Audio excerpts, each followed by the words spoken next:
Em nome do Pai, do Filho e do Espírito Santo. Amém. Inspirai ao Senhor as nossas ações e ajudai-nos a realizá-las para que em vós comece e para vós termine tudo aquilo que fizermos por Cristo Senhor nosso. Amém. Santa Maria, Mãe de Deus, rogai por nós. Em nome do Pai, do Filho e do Espírito Santo. Amém. Então, estamos aí para retomar o nosso curso de Cristologia. Estamos estudando a divina pessoa do nosso Senhor Jesus Cristo. Nós vimos até agora duas coisas importantes, mas que podem parecer contraditórias e nós precisamos agora resolver a contradição. Ou seja, o que é que parece contraditório? É o seguinte: nós vimos, pelo mistério da união hipostática, ou seja, que em Jesus existe uma só pessoa, duas naturezas, que Jesus, na realidade, não são duas coisas justapostas, não é uma unidade volátil, um homem amarrado em Deus com fita adesiva, né? Uma unidade superficial, é uma unidade bastante profunda, porque é uma única pessoa, pessoa divina. Para a gente olhar direitinho a nossa linguagem, eu sei que aqui eu estou exigindo um pouco de vocês uma linguagem técnica, específica, científica, uma coisa de linguagem popular, mas nós podemos então dizer o seguinte, que o Filho, a segunda pessoa da Santíssima Trindade, né, ele é uma só pessoa, duas naturezas, a natureza divina e a natureza humana. Mas, como ele é uma unidade, tecnicamente falando, nós poderíamos dizer que o Filho tem uma natureza humana. Explico. Nós,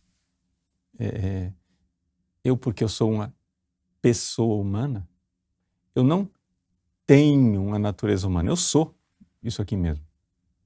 Eu sou a natureza humana. Né? Agora, o Filho, ele é Deus. Ele é realmente Deus e ali ele subsiste, ali está. Ele é o ser, fonte de todo ser, porque Deus é assim. Agora, o que acontece é que Deus assumiu uma natureza humana específica, individual, e assumiu com uma unidade tal, inimaginável, que é uma unidade substancial. Numa única, o ser subsistente por debaixo é a pessoa do Filho. Então ali está a natureza humana. Esta natureza humana, ou seja, com essa unidade maravilhosa entre a natureza divina e a natureza humana, numa única pessoa divina, não a pessoa humana em Cristo. Esta unidade maravilhosa, ao mesmo tempo, tem do outro lado uma coisa que parece contraditória, que é o que nós vimos na aula passada. O fato de que em Jesus, por causa, é uma única pessoa, mas tem duas inteligências, a inteligência divina e a inteligência humana. E, portanto, tem duas consciências. A consciência divina e a consciência humana. Então, primeiro nós falamos tanto da unidade, é uma só pessoa, mas para nós parece muito estranho. Como é que é uma só pessoa mas tem duas consciências. Para nós é uma impressão um pouco de esquizofrenia. Duas personalidades. Mas não são duas, é uma só pessoa. Então, gostaríamos de falar um pouquinho hoje sobre a unidade psicológica de Cristo. Ou seja, embora sejam duas inteligências, a inteligência divina e a inteligência humana, duas consciências, a consciência divina e a consciência humana, porque Jesus realmente é um ser humano com corpo e alma, portanto a alma tem consciência, inteligência, consciência humana. No entanto, existe uma unidade psicológica. E como se dá essa unidade psicológica? Como é que a gente pode dizer que Jesus, embora tenha uma consciência divina, uma consciência humana, ele tem um só eu, unidade psicológica? Vamos tentar enxergar isso daqui. E a gente parte de nós mesmos. Porque a grande dificuldade que a gente tem de entender Jesus, no fundo, é porque você não se conhece.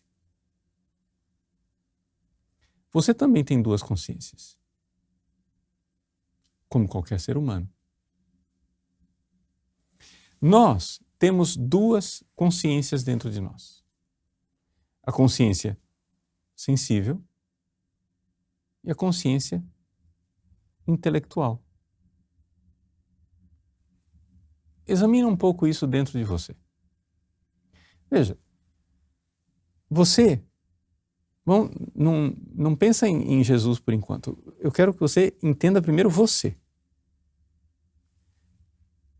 Você veja dentro de você que você tem uma consciência sensível. Consciência sensível quer dizer aquela parte mais animal que você tem. É onde, infelizmente, é a consciência onde vive a maior parte das pessoas o tempo todo. Né? Aquela consciência da sua agitação, eu estou triste, eu estou alegre, eu estou preocupado, eu estou agitado, eu estou desanimado, Você tem aquelas paixões dentro de você. Por exemplo, tem gente que tem uma experiência de si mesmo bastante negativa. Aquilo que a gente chama nesses livros modernos de autoajuda, baixa autoestima. A pessoa tem uma baixa autoestima. O que é baixa autoestima? Quer dizer o seguinte, que na sua consciência sensível, passional, você olha para dentro de você e você vê você negativamente.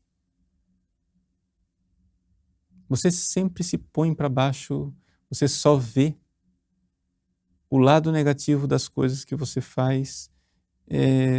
Você não é seu amigo, você não gosta de você.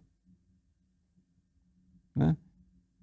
Você não convive bem com você mesmo. E isso afetivamente, ou seja, afetivamente, na parte sensível, na parte sensual, né, dos afetos, você tem uma consciência de si mesmo bastante complicada, porque é a sua tendência. Como tem gente, por exemplo, que tem o contrário.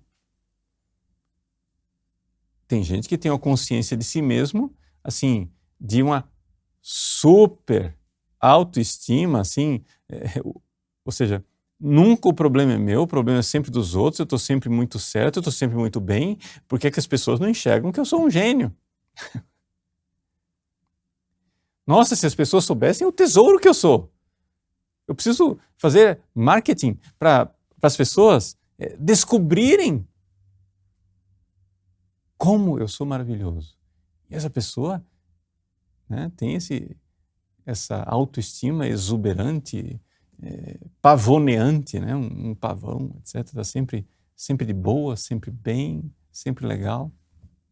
Ora, isso é uma consciência sensível, sensual, afetiva, que você tem de você. Mas se você parar para olhar para você verdadeiramente, de forma mais profunda. Não o que você sente, mas quem você verdadeiramente é. E você pode compreender de forma mais profunda quem você é. Isso é também a sua consciência, mas é uma consciência intelectual. Você vê, por exemplo, que embora você se sinta mal, se você é dessas pessoas mais pessimistas, baixa autoestima, você enxerga, não, mas Deus me criou, eu sou um dom para minha esposa, para o meu esposo, para os meus filhos, eu sou importante, não, você cai em você mesmo, você medita mais profundamente sobre a raiz do ser, que você vem de Deus e você não pode ser mal, porque de Deus não sai nada mal.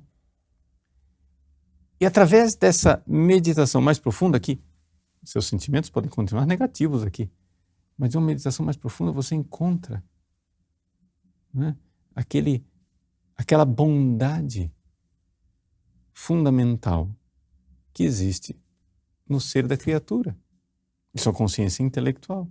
Veja, essas duas coisas podem estar em tensão conflitiva.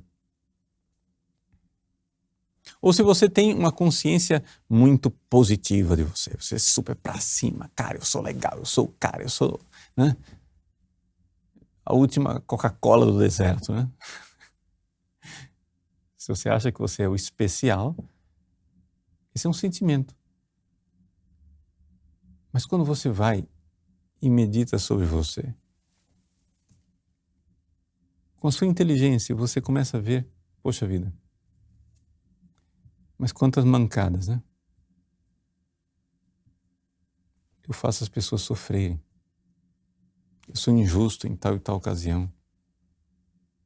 Nossa, eu precisava ser mais generoso com Deus e não sou. Ou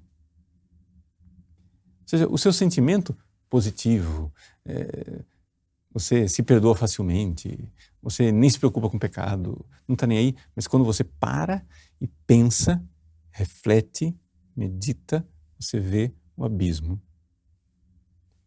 da sua miséria. Veja, você está vendo dentro de você duas consciências diferentes. Uma consciência sensível e uma consciência intelectual. Claro que é intelectual, se você meditar com mais profundidade, ela está mais próxima da verdade. Mas são duas consciências,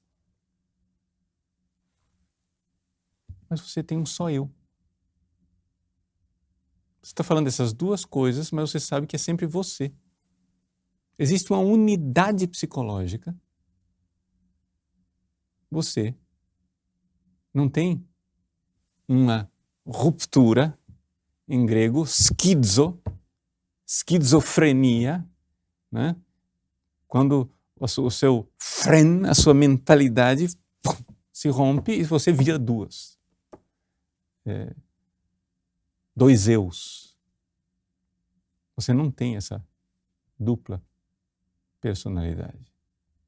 Existe uma unidade interior psicológica, embora existam duas consciências. Ora, como em qualquer ser humano, em Jesus também, enquanto natureza humana, alma humana, Jesus também tinha essas duas consciências. Então, se os seres humanos normais, eu e você, temos duas consciências e um só eu, não é difícil, então, você compreender que em Jesus existe também uma consciência divina. E é nessa consciência divina, ela se reporta, assim como a consciência humana, ou as consciências humanas, se reportam a um só eu, e esse eu é um eu divino. De tal forma que nós vemos Jesus falar com clareza, com consciência de ser um só eu. Se a alma humana de Jesus, como nós vimos na aula passada, tem a visão beatífica, e ele vê com a parte mais elevada da sua alma, ele vê Deus Ele sabe quem ele é. Ele tem autoconsciência. Então, esta consciência humana sabe qual é o seu eu. É um eu divino. E por isso Jesus pode dizer, para citar uma frase, assim, eu poderia citar tantas outras frases que eu já citei aqui, né? Eu e o Pai somos um, eu sou o pão da vida, eu sou a ressurreição e a vida. Antes que Abraão fosse, eu era. Mas vamos citar uma outra frase, só para não ficar citando só as mesmas coisas. João 16, 28. Estamos na última ceia. Jesus diz assim: eu saí do Pai e vim ao mundo.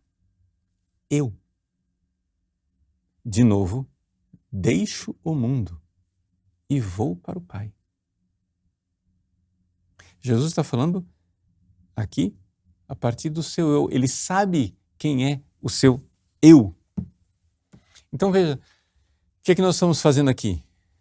Entendendo que em Jesus, nosso Senhor Jesus Cristo, Deus que se fez homem, existe uma unidade ontológica que nós já vimos. É a unidade da união hipostática, uma só pessoa, a pessoa divina.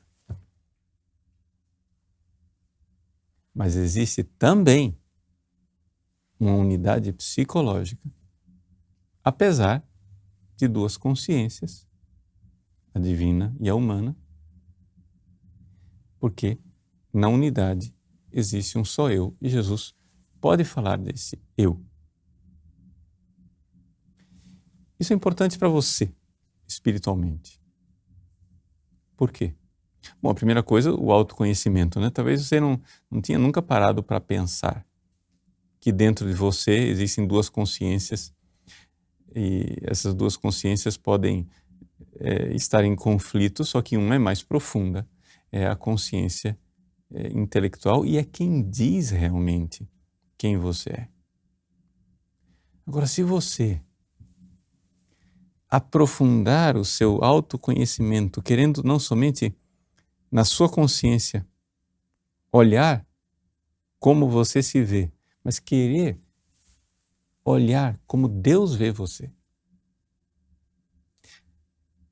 Existe aqui uma espécie de modelo, claro, muito analógico e distante daquilo que é Jesus. Ou seja, o verdadeiro eu, o eu profundo de Jesus, é o eu divino. De tal forma que se eu, pessoa humana, quero procurar o meu verdadeiro eu, no fundo, o meu verdadeiro eu nasce, sim, claro, da minha consciência, da consciência mais profunda. Mas à medida que eu tomo consciência de Deus, que tem consciência de mim, Deus que me vê. Eu sou, na verdade, não o que eu vejo de mim. Eu sou, na verdade, o que Deus vê de mim. Então, quem sou eu? Para eu ser verdadeiramente meu amigo, eu preciso olhar para dentro de mim. E não somente, claro, num primeiro momento, com a minha inteligência, ou seja, com a luz natural da razão, descobrir e meditar, sair das aparências daquilo que são os sentimentos que eu tenho de mim. Eu não sou o que eu sinto de mim. Eu sou algo mais profundo. Com a luz natural da razão, a gente alcança isso.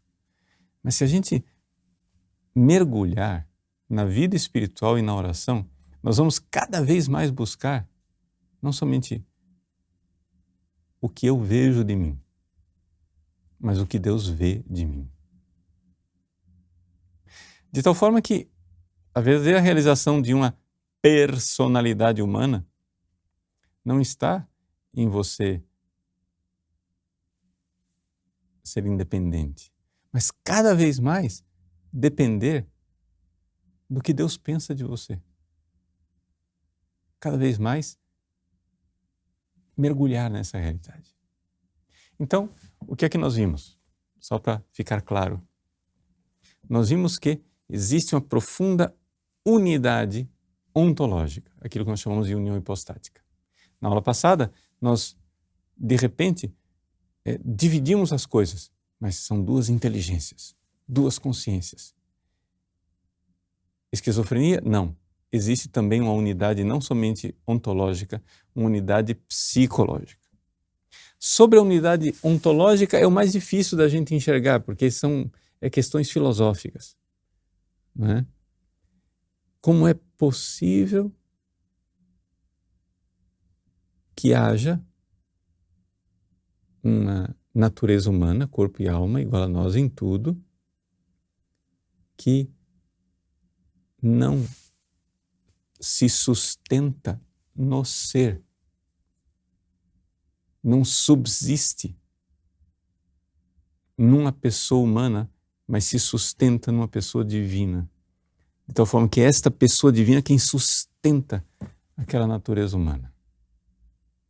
Um grande mistério para nós, porque não temos experiência disso. Mas é uma grande unidade. É difícil, é filosófico, é complicado. Mas é a linguagem da fé dogmática dos concílios da igreja. De tal forma que o Filho de Deus assumiu a nossa natureza humana, nós podemos dizer que ele tem uma natureza humana. Mas é um ter bem mais profundo do que a gente pode imaginar. Sobre as questões psicológicas de Jesus, claro, pelo amor de Deus, ninguém aqui está pretendendo descrever como é que Jesus pensa, se auto-experimenta, etc, etc. Mas se você fizer a sua experiência de você, de enxergar dentro de você que você tem duas consciências, mas uma profunda unidade, dá por analogia, enxergar essa unidade psicológica em Jesus. E isso é muito importante. Deus abençoe você. Em nome do Pai, do Filho e do Espírito Santo. Amém.